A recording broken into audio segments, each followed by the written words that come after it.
Oui, j'ai carrément changé de vie. J'ai un peu tout, on va pas dire tout explosé, mais toutes mes routines, toutes mes habitudes et tout. Un jour, j'ai tout valdingué.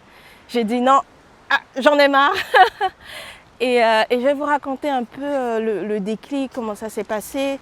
Qu'est-ce qui fait que je suis à Rio aujourd'hui? 2 mois maintenant que j'ai repris ma chaîne YouTube et que je fais des vidéos tous les dimanches. Mais alors, qui dit que je fais des vidéos le dimanche, ça veut dire aussi que j'ai moins de temps dans mes week-ends pour me promener, pour profiter de Rio et tout, puisque tous les dimanches je suis en train de filmer, etc. Donc j'ai décidé de changer un petit peu de cadre, de vous emmener avec moi en randonnée. On est sur la Pista Claudio Cuchin, je crois. Pista Claudio Cuchin qui mène au Monte da Urca. Le Monte da Urca, c'est celui qui est c'est le morne qui est juste à côté du Pão de Açúcar. Et du coup, il est tout à fait accessible à pied et tout. Donc, je vous emmène avec moi. Comme ça, je fais ma petite randonnée, un de mes loisirs préférés au monde. Et j'ai pris mes notes. Voilà, j'ai pris mes notes. Le sujet, c'est le jour où j'ai compris que je devais changer de vie. Let's go. Alors, pour avoir cette histoire, déjà, il faut remonter à 2025. Donc l'an dernier, pas plus tard que l'an dernier, il y a moins d'1 an en réalité. Donc ouais, l'année 2025, elle était dure. Elle était vraiment... Elle était... Elle était vraiment dure. Et il y a peu de commandes. Alors comme il y a peu de commandes, je stresse un max. Parce que l'idée, c'est quand même de vendre des projets, de les accompagner et tout. Et avant la fin de l'année. Et commencer un premier trimestre comme ça avec assez peu de commandes, même s'il y avait eu des petits trucs en janvier, février, des finalisations de commandes. Mais dès le mois de mars, c'était la galère. La galère. Et moi qui étais là en train d'essayer de communiquer. Alors là, pour le coup, j'ai communiqué. Surtout au mois de mai. Surtout au mois de mai, juin, juillet et tout, même août. Je communiquais à fond la caisse. Mais avec cette grande déception, parce que du coup, la communication, c'est... J'adore communiquer, hein. Il n'y a pas de souci. Mais on n'a pas toujours de retour immédiat. Ça prend un peu de temps pour faire de l'effet, etc. Et qu'est-ce qui s'est passé? Au mois de juillet, il y a eu des commandes. Et là, je suis partie sur un autre cycle. Un cycle de livraison de commandes. Et là, j'avais pas le temps. J'étais tout le temps stressée. Fallait livrer vite pour prendre de nouveaux projets avant la fin de l'année. Surtout ça, quoi, les gars. Avant la fin de l'année. Oui, je m'assois déjà parce que marcher, faire la vidéo, c'est compliqué. Et en fait, une fois que j'ai des commandes, c'est le cycle inverse. C'est que je commence à bosser un max. Il faut livrer rapidement. D'ailleurs, systématiquement, pas systématiquement, mais la commande qui est arrivée en juillet, elle était à livrer en septembre. C'était une commande d'expo. Honnêtement, faire une expo en 3 mois, c'est dur. Faire une expo même en moins de 3 mois, parce que la commande, elle arrive en juillet. On a août, septembre, et à peine septembre, c'était en octobre. Donc ça faisait un peu moins d'un trimestre finalement entre le démarrage réel et la livraison. Et là, je me vois en train de vraiment de cravacher pour essayer de livrer quelque chose. Un travail quand même bien fait, avec une forme avec quand même de la recherche et tout, de trouver des symboles, des motifs vraiment qui représentent le travail des personnes, parce qu'il y a toujours une valorisation d'un projet, soit une valorisation d'un projet, une valorisation d'une entreprise, etc. Et je galère vraiment à livrer. Et en plus, il y a d'autres commandes qui arrivent que je ne peux même pas prendre, puisque je suis sous l'eau de ça. Et in fine, je passe jusqu'en octobre à livrer. D'autres commandes arrivent, bon tant mieux parce que c'est ce que je vous ai demandé, j'avais travaillé pour ça aussi. Donc d'autres commandes arrivent et tout, mais en fait c'est un cycle infernal où il n'y a pas de commande, je m'épuise à communiquer pour faire venir, il y a des commandes, je ne communique plus. Du coup, qu'est-ce qui se passe après? Je ne communique plus puisque je suis en train de livrer les commandes, etc. C'est la galère, etc. Je ne communique plus, du coup, il y a le temps mort qui revient, etc. Et en fait, je me suis trop rendu compte, en 2025, on était en juillet, je me suis dit, mais c'est exactement la même chose que je vis chaque année. Allez, on va reprendre quand même. Je vais parler lentement, comme ça, je vais essayer de voir si j'arrive à monter, à grimper. Franchement, ça, c'est pentu là. Du coup, pendant cette commande, cette fameuse commande là, livrée en octobre et tout, cette expo, on est en fin juillet, on devait déjà être en fin juillet ou mi-juillet. Et là, on était en pleine vacances scolaires et les enfants du quartier, parce que je travaillais de chez moi. J'habitais à Mancineri, donc c'est une petite commune de Guyane, de 600 boîtes aux lettres, je sais bien parce que la commune est cliente de l'art communique et tout, donc 600 boîtes aux lettres. Je ne sais pas comment ça fait d'habitants, mais en tout cas c'est en même temps une petite commune mais très étendue. Mais en tout cas, niveau offre de service, j'ai pas à proximité d'offres de bureaux professionnels quoi, pour bosser, pour établir ma société, enfin consolider l'activité. Du coup, je travaille essentiellement de chez moi. Sauf que de chez moi, ça veut dire que il y a les enfants du quartier. Quand c'est les vacances scolaires, ils ne travaillent pas. Enfin, ils sont pas à l'école. Donc, c'est normal en fait, ce sont des enfants, il n'y a pas de souci et au contraire. Mais moi, j'aurais fait pareil à leur âge, quoi. Je me rends compte que je peux vraiment pas continuer comme ça. Et là, mon doctorat est validé dans la même période. Je suis acceptée en doctorat à l'université de Nîmes et à l'université de Rio et tout. Donc je suis acceptée en doctorat. Et en fait, quand mon projet de thèse, il est lié aux espaces publics. Donc c'était quand même assez commode que je me déplace d'une commune rurale à un centre-ville, à une ville, à un espace urbain. Et là, je décide de pas seulement changer de lieu de vie, mais de changer de vie et de réaliser un rêve en fait que j'ai mis beaucoup de temps à concrétiser et à me dire ça sert à rien que j'attende d'avoir le business parfait, ça sert à rien que j'attende de sortir, parce que c'est ça aussi.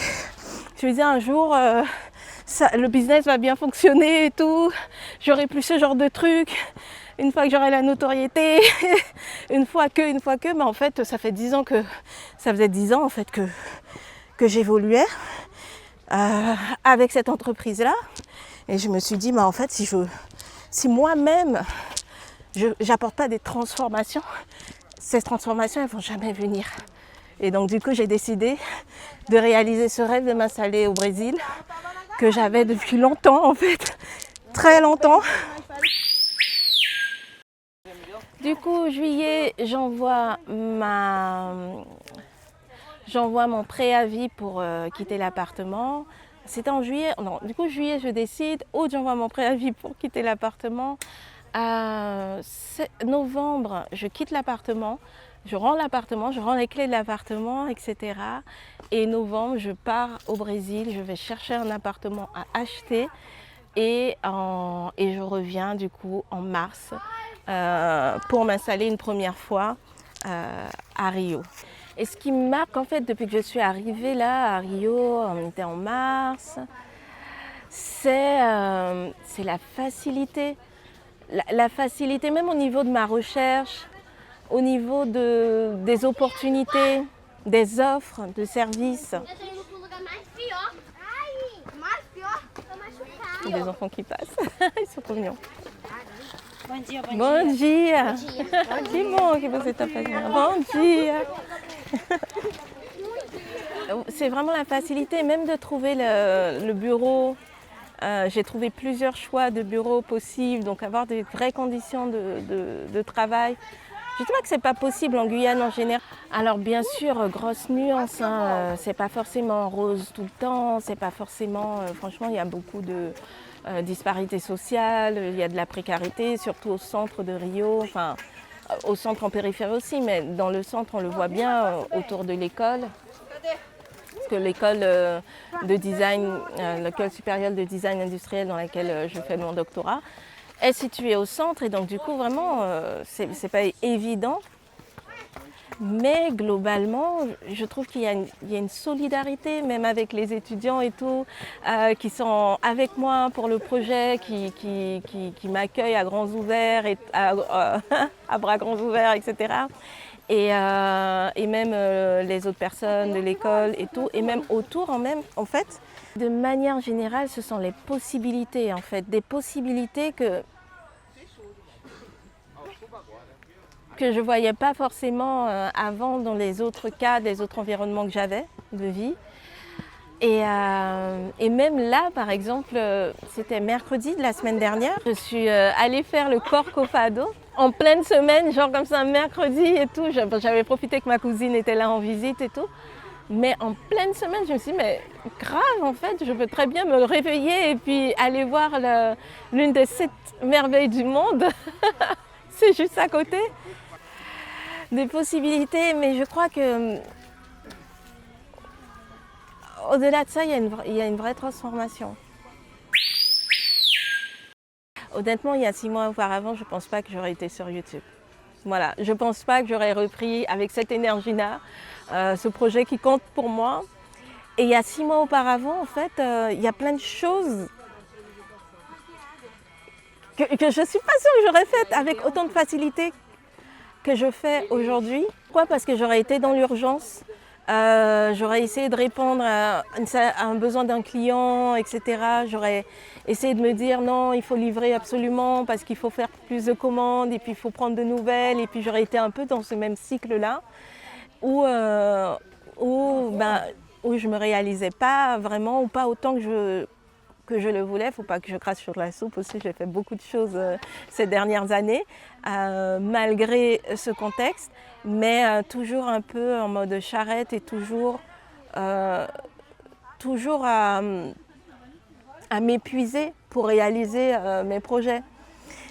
Et là, je décide tout l'inverse, même au niveau du doctorat. Je sais que j'ai des échéances et je sais que ça prendra 4 ans, peut-être 5 ans, mais je refuse de faire une nuit blanche pour mon doctorat en fait, et je n'en ferai pas. Je sais que j'ai des commandes à livrer, j'ai des créations de marques, etc. Oui, je le fais et je prends mon temps pour le faire, etc. Mais j'y vais vraiment à mon rythme. Et puis aussi, ce dernier mois, ça a été un mois où j'ai vachement répondu à des appels d'offres. Avant, je ne répondais jamais à des appels d'offres. Pour moi, c'était pas pour moi. Et en fait, je change totalement de regard sur les appels d'offres. Je me dis, mais même depuis le départ, j'aurais pu répondre. Que ce soit répondre avec plusieurs ou répondre toute seule, en fait. Ça fait longtemps que j'ai un CV extraordinaire pour répondre à des appels d'offres au-delà de mon CV, même au niveau des réalisations de l'art communique et tout. Et avant, je ne le faisais pas, mais maintenant, je me dis, mais bien sûr que oui, pourquoi je n'ai pas pensé avant ? Et donc je me vois en train de répondre à des appels d'offres, etc., être beaucoup plus à l'aise aussi de dire non aux commandes de dernière minute. Et même au niveau de ma communication, en fait, ça a complètement changé parce que je ne suis plus dans une logique de je communique pour pouvoir absolument trouver des projets et absolument vendre. Non, je communique pour partager mon expérience et c'est beaucoup plus fluide. Puisque je ne mets pas cette pression-là que ma communication apporte du résultat. De toute façon, elle apporte du résultat. Pas forcément dans l'immédiat, mais je le vois, même des sollicitations, parce que du coup, c'est ce qui s'est passé qui m'a donné envie de répondre à des appels d'offres. Bon dia, c'est que en fait, on m'envoyait des demandes pour répondre à des appels d'offres. Directement, elle disait oui, parce que vous pouvez répondre à cette... Et du coup, je me suis mise à répondre parce qu'on me demandait de répondre. Et, euh, et, en fait, les personnes qui me demandaient de répondre aux appels d'offres, elles sont venues parce qu'elles ont vu mes communications. Finalement, ouais. On croit souvent que la réussite, ça dépend de la motivation, de qui veut, on peut. Je ne crois pas à tout ce genre de trucs. Je crois vraiment que c'est même pas une question de lieu finalement, parce que cette transformation, au-delà du fait d'être à Rio, etc., c'est une transformation que j'ai décidée moi-même. Parce que j'ai décidé aussi de changer de regard sur ma vie, de ne plus la voir comme quelque chose qui est limité, mais comme quelque chose où je peux repousser les limites, justement. Et je suis super contente. Ça commence. Là-haut, c'est encore plus beau.